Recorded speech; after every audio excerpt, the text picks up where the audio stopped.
The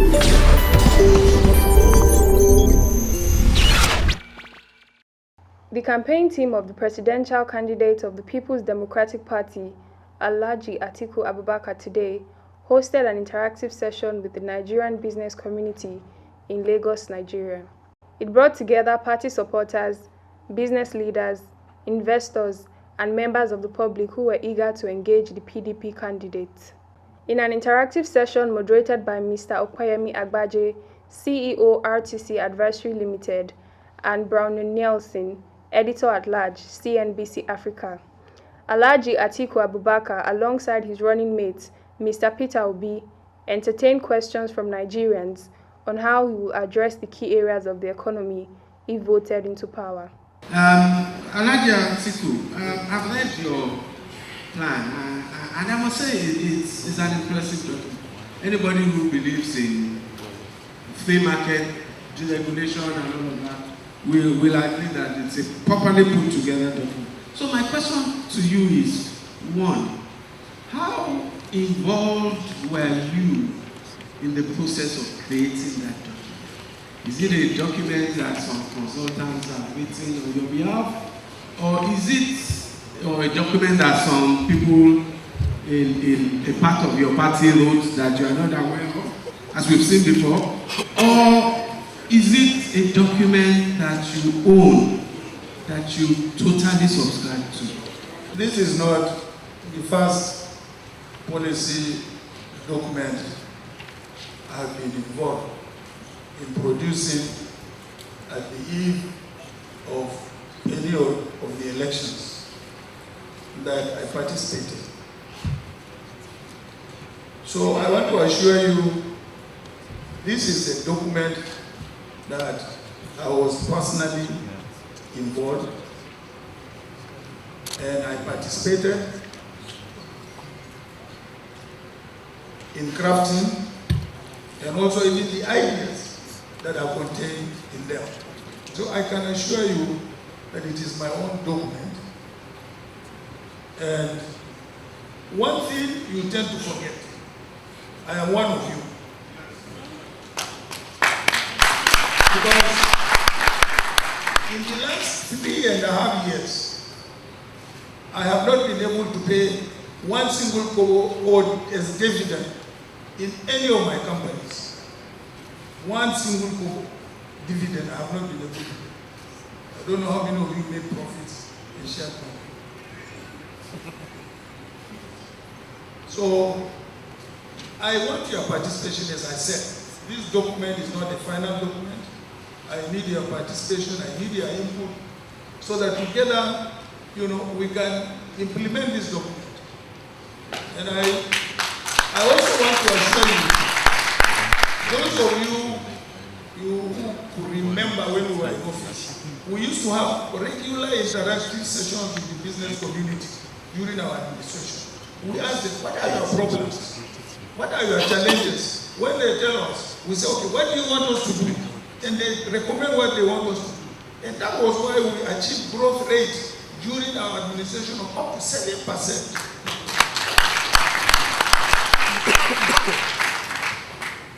So ladies and gentlemen, that's why I said I am one of you, and we will continue to interact like that even when I am in office, so that we can do these things together. When we put them together, you will not come back to say, this is what we did, which was wrong and so on. So we have to all blame ourselves. Fixing Nigerian infrastructure must be private sector led. That is what is obtainable. Every other thing.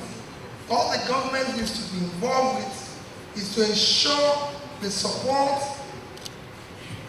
and ensuring that it provides what it can call a guarantee for the private sector to be able to help to build infrastructure.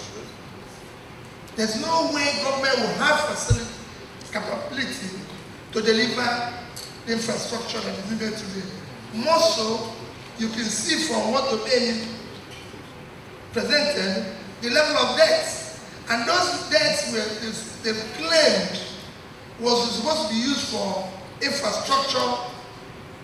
You can see today over 13 trillion, and nobody can see anything. So you just have to change and ensure that it's private sector led. You will reduce the corruption side of it and ensure delivery of it. But even to go back to Amy's question of whether His Excellency was involved in formulation of this policy, not only is he involved, but this is the first time even a presidential candidate is presenting us with something that we can even go and look at. The present government, it took them 3 years to come out with the ERGP document, which if you read every section of that document, including their target, they are not even meeting 30% of it.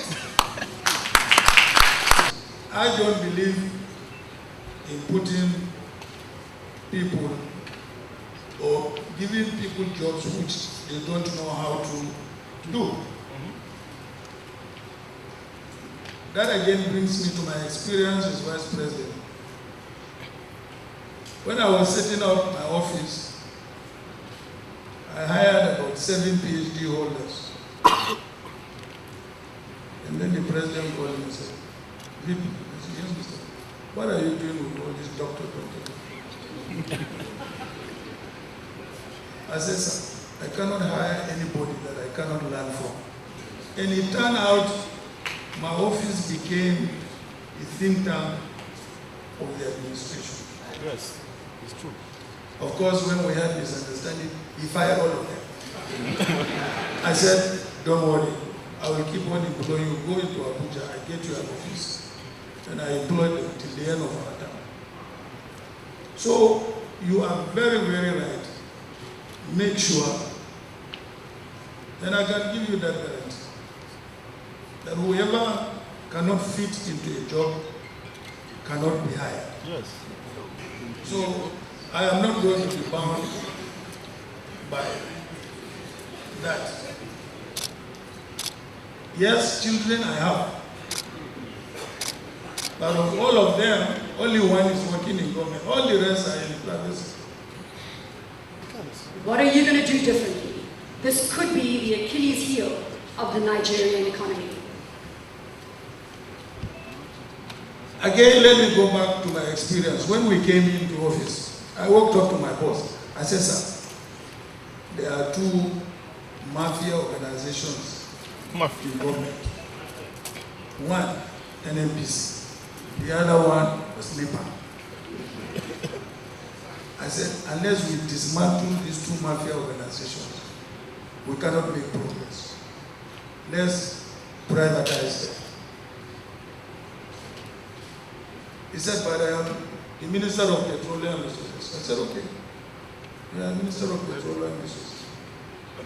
The long and the short story is that I am committed to privatizing NNPC. I said it. I swear, even if they are going to kill me, I will do it. At the end of the day, privatizing NNPC is going to be to our own advantage, because you are not going to lose anything. So I still stand by what I said. And of course, if you come to the electricity sector, it's the same thing I stand for. On issue of manufacturing, manufacturing is very clear. If you look at all the countries that are doing well, and again I look at all the countries, no, without the exception of one, especially in the developing economies where we belong, from China to Indonesia to Malaysia to everywhere, you will see the gap where we're not doing well. Manufacturing is contributing at least 35% of their GDP. And if you look at when Nigeria was doing well in the 70s and 80s, manufacturing was contributing nearly 20% of our economy. Today, manufacturing is about 7 to 8%. And that is the critical point, because that's where you have the engine of employment. Look at the Kanu, all those places you have in Kanu, Kaduna, Lagos, that you have all factories and everything, those shut down. And because of it, you're having this crisis of unemployment. So you need to, in order to increase contribution of manufacturing to the economy, it has to be focused. Besides, if you're not manufacturing, you're not exporting, you're not doing anything. That's why we have even strain on our foreign exchange training, because you're not producing anything. You're just consuming. We need to move the country from a consumption country to a productive country. And that is what it means when we say to get Nigeria working again. It is to get Nigeria to start producing again. I am committed, to giving education a very, very key, role in our administration. Because everything is based on it. Both public and private, more especially public. Because our governments at all levels have really neglected education, has pushed education to the backbone of their policies. A healthcare policy. I agree that the national health insurance, which we established during our administration, has failed. And it failed because of corruption. National health insurance is necessary. We have to look into the operation of that institution with a view to making sure we put it on the right track. And I don't mind getting the private sector to manage it. If those people that are living can find hope and a government that is doing the right thing here, they will stay. It's like saying you're looking for foreign investor. You don't need to look for foreign investor.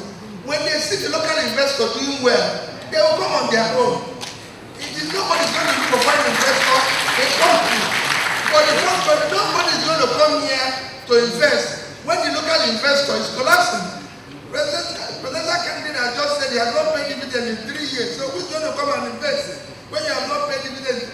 So the local investor has to be doing well. When you are attracting people, it's like feast and famine. If you put honey here, no matter how you close this door, bees will come in. That's how investors move. When they see profit, they go. If they see loss, they run away. You know what? I have a dream, and I got some couple of economists to work for me on that. And I was reading the document. I said, look, is it possible for me to take Nigeria to a $1 trillion economy by 2023? They say, why? I said, because Indonesia has done it. Malaysia is at 900 billion. Why should Nigeria not do it? You may say it's too ambitious and crazy, but why not? Some attendees at the conference speak on the outcome and give key takeaways from the event. The key sectors, yes, were all very well addressed. Not to say that some sectors are not key, but well, they say all animals are equal, but some animals are more equal than others. The key areas like education, health, manufacturing, yes, indeed, and of course, petroleum, oil and gas were discussed. I think today Atiku has presented himself, Atiku and Obi, they presented themselves as being very passionate, clear in their vision, and they demonstrated very good energy. I think they are in a hurry to help Nigeria. My key takeaway is that without economic progress, we cannot deal with poverty and unemployment. So we need to make economic progress. And to make economic progress, you have to make business progress. And to make business progress, you have to give the right incentives. And to give the right incentives, you have to make the right policies. So this is about policies towards incentives, towards improving business profitability and growth, and of course, driving prosperity in Nigeria. So I think he communicated his vision very well. With less than a month to the presidential elections, all eyes will be on the Adamawa-born politician and if he will be able to perform a repeat of the 2015 elections, defeating an incumbent leader.